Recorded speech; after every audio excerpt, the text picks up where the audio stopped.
আমাদের বাড়ির পাশে খুব সুন্দর একাকী থাকতেন। তিনি খুবই ফর্সা ও হাসি খুশি ছিলেন। যখনই তাকে দেখতাম আমার ভেতরটা খুশিতে নেচে উঠত। কাকির স্বামী দেশের বাইরে থাকতেন, তাই আমার মনে হতো যদি তার সঙ্গে কিছুটা মনের কষ্ট ভাগ করে নিতে পারতাম। কিন্তু আমি এটা জানতাম না যে তিনি আগে থেকেই আমার সাথে কথা বলতে চাইছিল। একদিন আমি রাস্তা দিয়ে হেঁটে যাচ্ছিলাম। হঠাৎ কাকি আমাকে ডেকে তার বাড়িতে নিয়ে গেলেন। আমি ঘরে ঢুকে চুপচাপ বসে রইলাম। কিছুক্ষণ পর কাকি যখন ঘরে এলেন তখন তিনি হালকা পোশাক পরেছিলেন। সেজন্য তাকে খুবই অসাধারণ লাগছিল। তাকে দেখে আমি কিছুটা অবাক হয়ে গেলাম। আমি তাকে বললাম, কাকা কি আমাকে ডাকছেন কেন? কাউকে কিছু না বলেই আমার পাশে বসলেন। তারপর কিছু না বলে, বন্ধুরা, আজকের গল্পটা একটু বেশি স্পেশাল, তাই সবাই খুশিমনে রেডি হয়ে যাও। দয়া করে গল্পগুলো ভালো লাগলে ভিডিওটি লাইক, শেয়ার এবং চ্যানেলটি সাবস্ক্রাইব করো প্লিজ। আমার নাম অন্ত। বয়স 21 বছর। খুবই সাধারণ এক যুবক। তবে সাধারণ হলেও আমাদের গ্রামের প্রায় সব মহিলাই যে আমাকে অন্য চোখে দেখতেন। প্রায় সবাই ছোটখাটো কাজে ডাকার জন্য আমাকে খুঁজতেন। আমি যতবারই বাড়ি থেকে বের হতাম, কোথাও না কোথাও থেকে একটি ডাক আসতো, অন্ত একটু এদিকে আসো, আমার একটু সাহায্য দরকার। আমি এসব ছোটখাটো কাজে অভ্যস্ত হয়ে গিয়েছিলাম যে এক ধরনের আনন্দ খুঁজে পেতাম। আমাদের বাড়ির পাশে একাকী ছিলেন, যার নাম জানার চেষ্টা কখনো করিনি, শুধু কাকি বলেই ডাকতাম। তার স্বামী বেশিরভাগ সময় দেশের বাইরে থাকতেন, আর কাকি একাই থাকত। মাঝে মাঝে গ্রামের লোকেরা তাকে নিয়ে নানান রকমের কথা বলত, কিন্তু আমি কখনো সেসব নিয়ে মাথা ঘামাতাম না। একদিন দুপুরে যখন আমি বাড়ি থেকে বের হচ্ছিলাম, তখন কাকি আমাকে ডেকে তার বাড়িতে নিয়ে গেলেন। তার কাছে যাওয়ার আগে আমার মনে একটু সন্দেহ ছিল, তবে ভাবলাম গ্রামের অন্য মহিলারাও তো আমাকে প্রায় কাজে ডাকে, কাকে হয়তো কিছু জিনিস আনতে বলবেন। আমি যখন তার দরজার কাছে পৌঁছালাম, তিনি হাসি মুখে বললেন, অন্ত, তুমি কি আমার জন্য রাজেশের দোকান থেকে একটা ডিভিডি আনতে পারবে? প্রথমে আমি অবাক হয়ে গেলাম। ভাবলাম, এই যুগে ডিভিডি কেন? তবে বিষয়টি আমার কাছে বেশ মজার লাগল। মনে হচ্ছিল সবকিছু জেনে একটু অন্য রকম ছিল।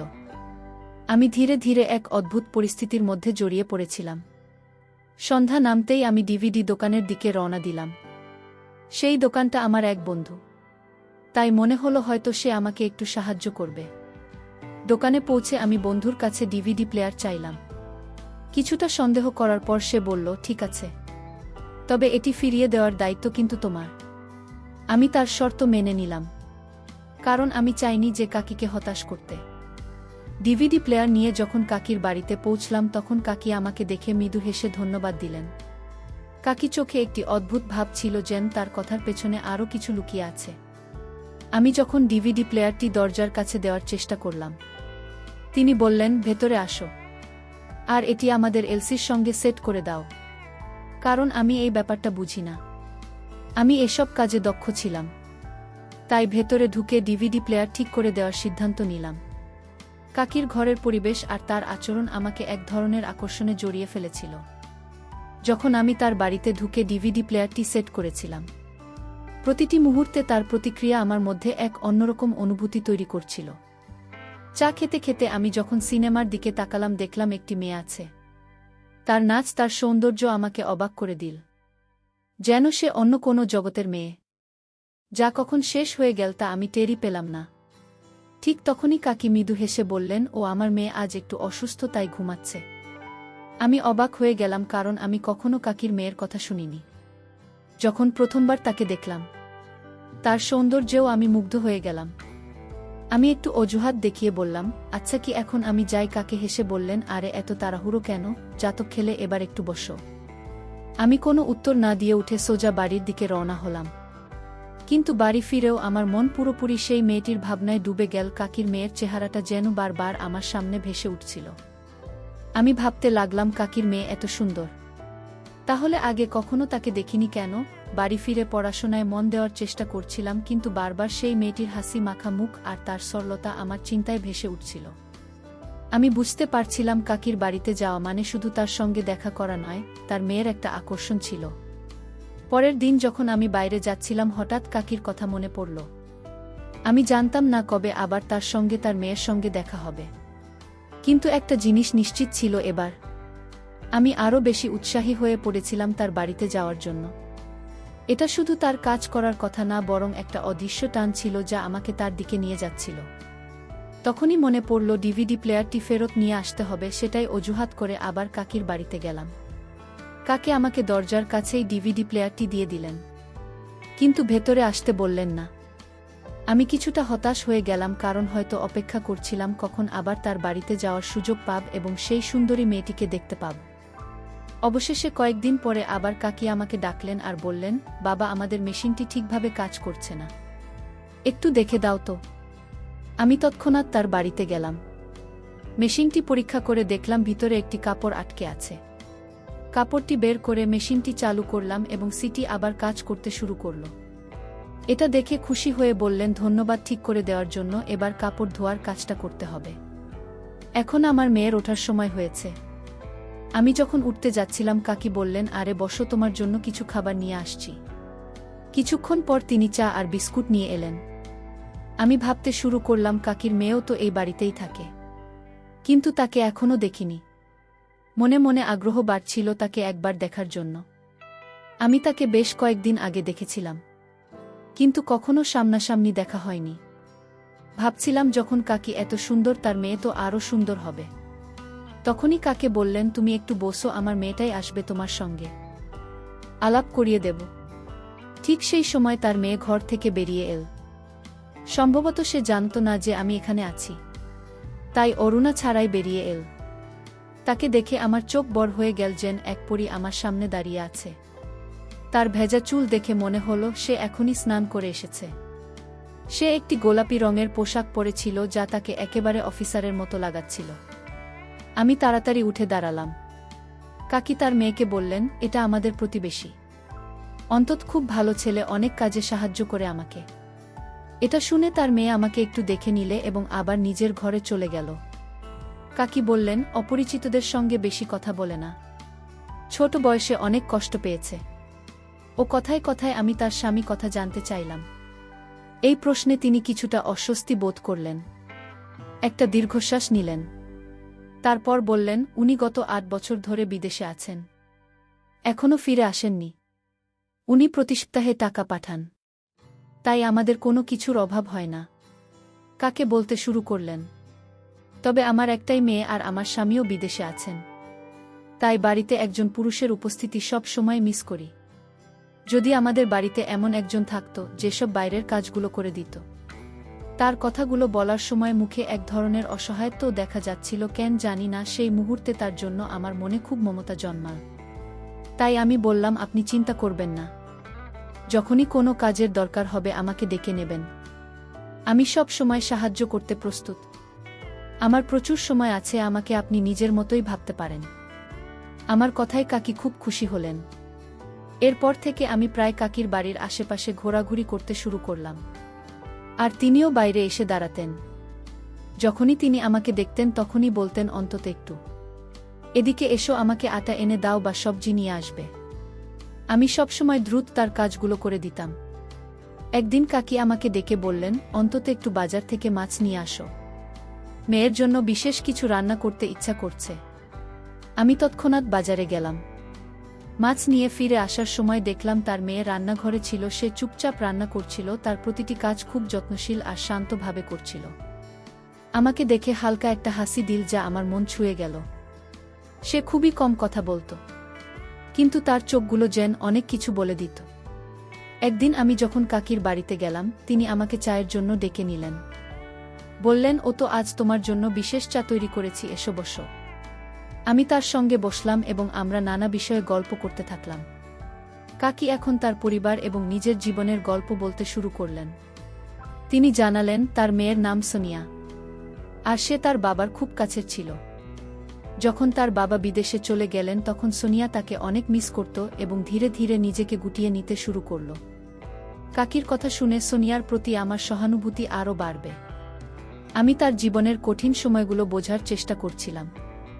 একদিন আমি তাদের বাড়ির সামনে দিয়ে যাচ্ছিলাম, তখন এক মিষ্টি কণ্ঠ আমাকে ডাকল, অন্ত একটু এখানে আসবে। আমি তাকিয়ে দেখি সেই ডাক শুনিয়া দিয়েছিল। আমি তার কাছে দৌড়ে গেলাম। সোনিয়া বলল, আজ মা অসুস্থ, তাই দয়া করে একটু ওষুধ নিয়ে আসতে পারবে। এটা শুনে আমি তৎক্ষণাৎ দোকানে ফার্মেসিতে গিয়ে ওষুধ কিনে আনলাম। বাড়িতে ফিরে দরজায় টোকা দিলাম। সোনিয়া, দরজা খোল। আমি বললাম, ওষুধ নিয়ে এলাম, এই নাও। তখন সোনিয়া একটু হেসে বলল, দয়া করে ভিতরে এসে ওষুধগুলো হাতে দিয়ে যাও। আমি ভেতরে গেলাম। তারপর সে বলল, মায়ের পাশে বসে থাকো। আমি কাকি ঘরে গিয়ে দেখি তিনি বিশ্রাম নিচ্ছেন। কিছুক্ষণ পর শুনি আমাকে জিজ্ঞেস করল, অন্তত চা খাবে? তার স্বরে এমন কিছু ছিল যার কারণে আমার মুখ থেকে শুধু জিকির শব্দটি বের হলো। কারণ আমি কিছুটা নার্ভাস ছিলাম। তবে তার মুখে একটা অদ্ভুত হাসি ছিল যার মানে আমি বুঝতে পারলাম না। কিছুক্ষণ পর সে চা নিয়ে ঘরে ঢুকলে বলল, আমার মা তোমার অনেক প্রশংসা করেছিলেন। তুমি আসলে কি করো? আমি উত্তরে বললাম, সারাদিনই অবসরে থাকি। এটা শুনে সুনীল হেসে উঠল। আমি লক্ষ্য করলাম সে যখন হাসে তখন তাকে আরও সুন্দর দেখায়। তারপর হঠাৎ তার মুখটা একটু বিষণ্ণ হয়ে গেল। আমি চা খাওয়ার সময় আমি ভাবিনি যে ও এতটা কাছে এসে বসবে। হঠাৎ আমার হাতটা ধরে বলল, তুমি কাজ কেন করো না? তার এই কথায় আমার চোখে পানি চলে এলো। আমি বললাম, আমার বাবা মারা গেছেন, আমি দিনে দুবেলা খাবার পাই, তাই কাজ করে আর কি করব। এটা শুনে সে রেগে গিয়ে উঠে দাঁড়াতে লাগল। আমি বুঝলাম এটাই সুযোগ, তাই তার হাত ধরে তাকে থামালাম। সে তখন বলল, ও তুমি বিদেশে চলে যাও, সেখানে গিয়ে অনেক টাকা রোজগার করো, তারপর নিজের ঘর বানিয়ে নাও এবং বিয়ে করো। পাড়ার লোক আর কতদিন তোমাকে সাহায্য করবে? এসব কথা বলে সে আলমারির কাছে গেল এবং সেখান থেকে কিছু গহনা বের করে আমার হাতে দিল। ও বলল, এগুলো আমার বিয়ের গহনা। এগুলো এখন আর আমার কোনো কাজে আসবে না। তুমি এগুলো ধার হিসেবে নাও, বিদেশ থেকে ফিরে এসে ফেরত দিও। কথাগুলো বলে সে চোখ বন্ধ করল। তার মুখে এক ধরনের অদ্ভুত শান্তি ছিল। আমি তখনই সিদ্ধান্ত নিলাম এবার আর তা কেনা করব না। আমি সেই ঘটনাগুলো নিয়ে বললাম, তোমার এ উপকার আমি কোনো দিন ভুলব না। এটা শুনে সে বলল, এটা উপকার নয়, ভালোবাসা। ভালোবাসার প্রতিদান কেউ দিতে পারে না। তুমি আমার মায়ের জন্য অনেক কিছু করো, তাই মা কিছুটা শান্তি পায়। এজন্যই আমি তোমাকে সম্মান করি। না হলে কখনোই আমি আমার গহনা কারো হাতে তুলে দিতাম না। তার এই কথাগুলো আমার হৃদয়ে ঝড় তুলে দিল। আমি কখনো ভাবিনি যে ও আমাকে এতটা বোঝে এবং এতটা বিশ্বাস করে। যখন সে তার বিয়ের গহনা আমার হাতে তুলে দিয়ে বলল, এটা ভালোবাসা, কোনো উপকার নয়, তখন আমি বুঝলাম তার অনুভূতিগুলো আমার জন্য কতটা গভীর। তার এই পদক্ষেপ আমার জন্য এক নতুন দিশা এবং নতুন আশা দিন। আমার মনে তখন একটাই চিন্তা, বিদেশে যাওয়া, কঠোর পরিশ্রম করা এবং এত টাকা উপার্জন করা যাতে কাকি তার মেয়ের বিয়ের জন্য কোনো চিন্তা না করে। আমি কখনো কাকের দিকে তাকাতাম, আবার কখনো তার মেয়ের দিকে, আর কখনো নিজের দৃষ্টি নিচু করতাম। কাকিমাকে প্রায় 23 থেকে 25 বছর বয়সী হবে, কিন্তু তাকে দেখতে এতটাই সুন্দর যে 15 বছরের মনে হতো। আমি তাকে জিজ্ঞেস করলাম, আপনি কি করেন? সে উত্তর দিল, আমি যখন 15 বছর বয়সে ছিলাম আমার বাবার ইচ্ছায় আমার বিয়ে হয়ে গিয়েছিল, কিন্তু বিয়ের কিছু মাসের মধ্যেই আমার স্বামীর মৃত্যু হয়। আর আমার শ্বশুরবাড়ির লোকেরা আমাকে এই বলে বের করে দিল যে আমি নাকি অমঙ্গল নিয়ে এসেছি। এটা শুনে আমি অবাক হয়ে গেলাম, কারণ তাকে দেখে কখনোই মনে হয়নি যে সে বিবাহিত। আমি যখন তার মুখের দিকে তাকালাম তখন হঠাৎ কাকির গলা শোনা গেল, অন্তত আমার বিয়ে হয়েছে। আমি মাথা নেড়ে না বললাম। তখন কাকির মেয়ে বলল, কেন? আমি বললাম, আমার বয়স এখন 20 বছর। এটা শুনে সে বলল, আজকাল ছেলেরা 18 বছর বয়সে বিয়ে করে ফেলে। আমি উত্তর দিলাম, আমার কোনো কাজকর্ম নেই, তাই কি আমাকে বিয়ে করবে? এটা শুনে সে চুপ হয়ে গেল। এরপর থেকে আমি কোনো না কোনো অজুহাতে প্রায়ই তাদের বাড়িতে যেতাম। কাকি আমাকে কখনো ঢুকতে মানা করতেন না, আর এখন তার মেয়েও আমার সঙ্গে সহজভাবে কথা বলতো। একদিন সে আমাকে বলল, অন্ত, তুমি আর কতদিন এভাবে পাড়ার মানুষের কাজ করে যাবে? নিজের জন্য কোনো কাজকর্ম গান শুরু করো না, যাতে তুমি বিয়ে করতে পারে। এটা শুনে আমি বললাম, কোনো ব্যবসা বা কাজ শুরু করতে অনেক টাকা দরকার, যা আমার কাছে নেই। তখন সে বলল, তুমি কি ধরনের কাজ করতে চাও? আমি বললাম, আমি বিদেশ যেতে চাই, কিন্তু টিকিট আর ভিসার জন্য প্রয়োজনীয় টাকা আমার কাছে নেই। এটা শুনে সে আমার হাত ধরো এবং আমাকে তার ঘরে নিয়ে গেল। সে তার পুরনো কিছু গয়না বের করে আমার হাতে দিল এবং বলল, এগুলো আমার বিয়ের গয়না, আমার স্বামী আমাকে দিয়েছিলেন। এগুলো আমার কোনো কাজে লাগেনি, আমার ভাগ্যে হয়তো ছিল না। তুমি এগুলো বিক্রি করে টাকা জোগাড় করো যাতে তোমার স্বপ্ন পূরণ হয়। এটা শুনে আমি আতঙ্কিত হয়ে বললাম, না, আমি এটা কি আগে আমাকে কথাটা বলেছিলেন, যদিও আমাদের পরিচয় বেশি দিনের ছিল না। আমি ভাবছিলাম কেন তিনি আমার প্রতি এত আস্থা দেখালেন। এরপরের 2 দিন ওদের বাড়ির আশেপাশে যায়নি। হয়তো সংকোচ বা ভয় কাজ করছিল। 3য় দিন কাকি নিজে আমার বাড়িতে এলেন, হয়তো একঘেয়েমি কাটাতে। আমি দ্রুত রান্নাঘরে গিয়ে তার জন্য চা বানাতে শুরু করলাম। কাকি হঠাৎ বললেন, 2 দিন হয়ে গেল, তুমি আমাদের বাড়িতে আসনি কেন? মনে মনে আমি যেন এই প্রশ্নেরই অপেক্ষায় ছিলাম। আমি হেসে বললাম, আপনি কি আমাকে মনে করেছিলেন? এটা শুনে কাকি বললেন, আমি আর আমার মেয়ে দুজনেই তোমাকে খুব মনে করি। আমি অবাক হয়ে জিজ্ঞেস করলাম, আপনার মেয়েও আমাকে মনে করে? তখন তিনি বললেন, হ্যাঁ, ওর জীবনে আমার আর তোমার মতো একজন ছাড়া আর কেউ নেই। এই পৃথিবীতে আর কে আছে ওর জন্য? তিনি একটু হাসলেন এবং বললেন, তুমি খুব ভালো মনের মানুষ, তাই আমরা তোমার সঙ্গে আমাদের মনের কথা ভাগ করে নিতে পারি। ও তো ভিতর থেকে অনেকটাই ভেঙে পড়েছে। কাকি আরও বললেন, আমি ওর বাবাকে অনেকবারও বলেছি মেয়েটার জন্য একটা ভালো ব্যবস্থা করতে। আর কতদিন এভাবে ঘরে পড়ে থাকবে? মেয়ের 2য় বিয়ের কথা শুনে আমি অবাক হলাম। আমি ভাবলাম, আপনি কি সত্যিই আপনার মেয়ের 2য় বিয়ে দিতে চান? এটা শুনে কাকে বললেন, হ্যাঁ একদম, এখনও তরুণী সুন্দরী। এতে ওর কি কোনো খুঁত আছে? ওর কেবল ভাগ্য খারাপ ছিল, তাই শ্বশুরবাড়ি থেকে ওকে ফিরে আসতে হয়েছে। যদি কোনো ভালো ছেলে এসে আমার মেয়ের জন্য প্রস্তাব দেয়, আমি তৎক্ষণাৎ রাজি হয়ে যাব। এটা শুনে আমি কাকির কাছে গিয়ে বসলাম এবং জিজ্ঞেস করলাম, আপনি কেমন ছেলে চান আপনার মেয়ের জন্য? কাকি বললেন, একজন ভালো মানুষ, যে ভালোই করে, কারণ আমার মেয়ে আমাদের ঘরেও সুখে থাকে। আমি চাই ওর স্বামীর ঘরেও আরামে থাক, ও যেন কোনো কষ্ট না পায়। এটা শুনে আমি চুপ করে গেলাম। সারারাত ভাবতে থাকলাম, আমি তো একজন ভালো মানুষ, কিন্তু এত টাকা কোথা থেকে পাবো যাতে কাকি মেয়ের হাত আমার হাতে তুলে দেয়? এই চিন্তায় 2 দিন কেটে গেল আর আমি হতাশ হতে থাকলাম। হঠাৎ আমার মাথায় একটা বুদ্ধি এলো, যদি আমি ওর কাছ থেকে কিছু গহনা নিয়ে বিদেশ চলে যাই এবং দিনরাত পরিশ্রম করে নিজের একটা বাড়ি তৈরি করি, তাহলে হয়তো কাকি রাজি হবেন। এই ভাবনা আমাকে সাহস জুগিয়েছিল। পরের দিন আমি তাদের বাড়িতে গেলাম। কাকিকে সালাম করার পর আমি সরাসরি তাদের মেয়ের ঘরে ঢুকে পড়লাম। সে তখন বিছানায় শুয়েছিল। তাকে এভাবে দেখে আমি চোখ সরিয়ে নিলাম, কিন্তু এখন ফিরে আসতে পারছিলাম না, কারণ আমাকে ওর সঙ্গে কিছু জরুরি কথা বলতে হতো। তাই আমি সোফায় গিয়ে বসলাম। সে আমার দিকে তাকিয়ে বলল, তুমি এতদিন ধরে আমাদের বাড়িতে কেন আসনি? আমি তোমার উপর খুব রেগে আছি। এটা শুনে আমি বললাম, আমি ভয় পেয়েছিলাম। তখন সে হেসে বলল, কেন, তোমাকে কি আমি ভয় দেখিয়েছি?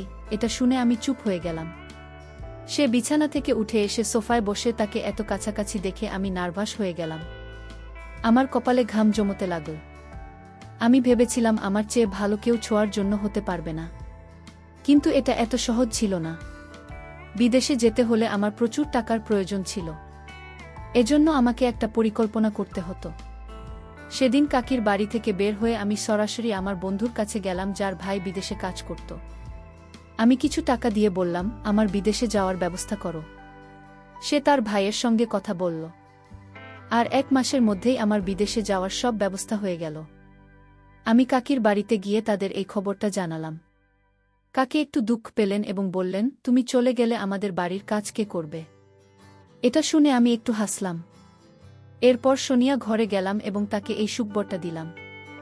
সে অনেক খুশি হলো এবং বলল, অত মন দিয়ে কাজ করো।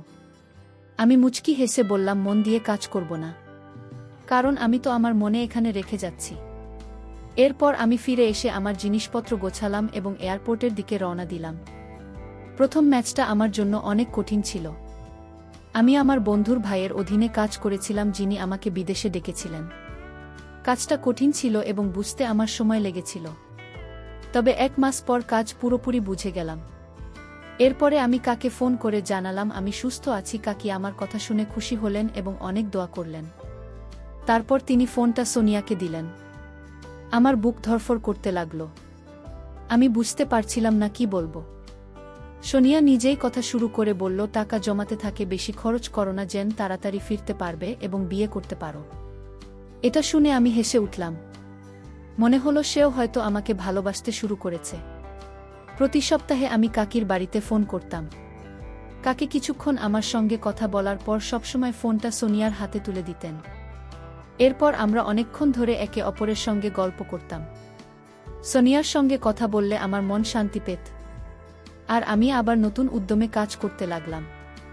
যখন প্রথমবারও আমার বেতন পেলাম তখন সোনিয়াকে ফোন করে জিজ্ঞেস করলাম, আমি তোমার জন্য বিদেশ থেকে কি উপহার পাঠাব। এটা শুনে সে একটু লজ্জা পেল আর বলল, আমার কিছু দরকার নেই। আমি অনেকবারও জোর করলাম কিন্তু সে বারবার এড়িয়ে যেতে লাগল। আমি মনে মনে ঠিক করলাম, সে যেহেতু আমাকে এত সাহায্য করেছে আমি ওকে অবশ্যই কিছু পাঠাও। কিন্তু যখনই আমি উপহারের কথা বলতাম সে লজ্জায় পড়ে যেত।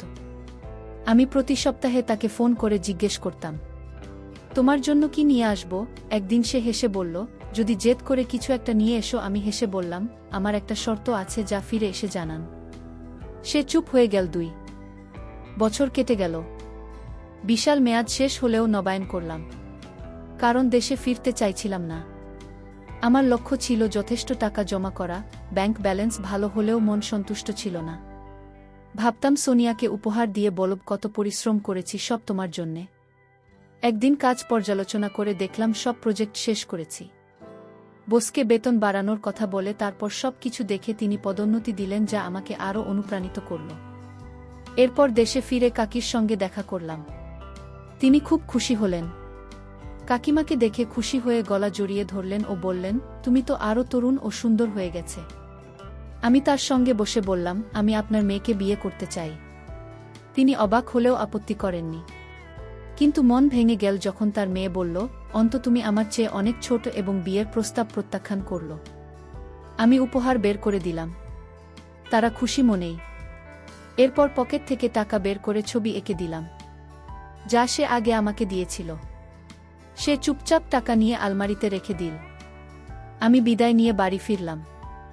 মন চাইছিল পরের দিনই সিঙ্গাপুর চলে যায়, কারণ এখানে আর কেউ নেই। রাতে খেতে ইচ্ছা করছিল না, তাই শুয়ে পড়লাম। সকালে পাড়ার লোকজন বলল, তোমার তো অনেক ভালো ভাগ্য। কিন্তু ভেতরে ভেঙে পড়েছিলাম। 1 সপ্তাহের ছুটি নিয়েও দ্রুত ফেরার টিকিট কাটলাম। যাওয়ার আগে শেষ চেষ্টা হিসেবে কাকির কাছে গিয়ে বললাম, আপনার মেয়েকে রাজি করাতে পারলে সে আমার সঙ্গে সুখে থাকবে। অবশেষে তা নিয়ে আমাদের কথা মেনে নিয়ে এবার আমার আনন্দের সীমা ছিল না। আমাদের বিয়ে হলো এবং আমি আমার ভালোবাসাকে সঙ্গে নিয়ে বিদেশে ফিরে এলাম। এখন আমার একটি ভালো চাকরি, নিজের একটি ঘর এবং আমাদের 3টি সন্তান রয়েছে। আমরা এখন সুখে শান্তিতে আমাদের জীবন কাটাচ্ছি।